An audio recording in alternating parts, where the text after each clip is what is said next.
கட்சியில் இல்லை, அதிமுக சார்பால் தான் இருக்கேன். ஆனால் கட்சியிலலாம் இல்லை. யார் வெற்றி பெறுவார்னு நினைக்கிறீங்க? விஜய் தான் வருவார். விஜய். ஆமாம், அதனால் விஜய் தான் வரணும். எங்களுக்கு புதுசாக ஒரு ஆள் வரணும். விஜய் கட்சி ஆளுங்களை பிடிச்சிருக்குது, அவங்க பிரச்சாரம் பண்ணுறது பிடிச்சிருக்கு.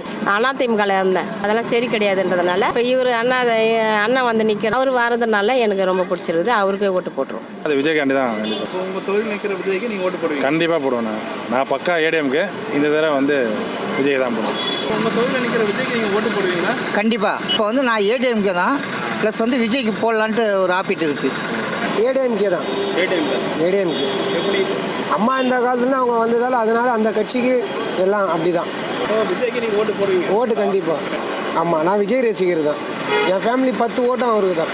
அந்த அம்மா இருந்தால் இப்போ கூட ஏடிஎம்கே தான். நான் அம்மா இறந்தாங்க, எடப்பாடிக்கிட்ட போச்சு.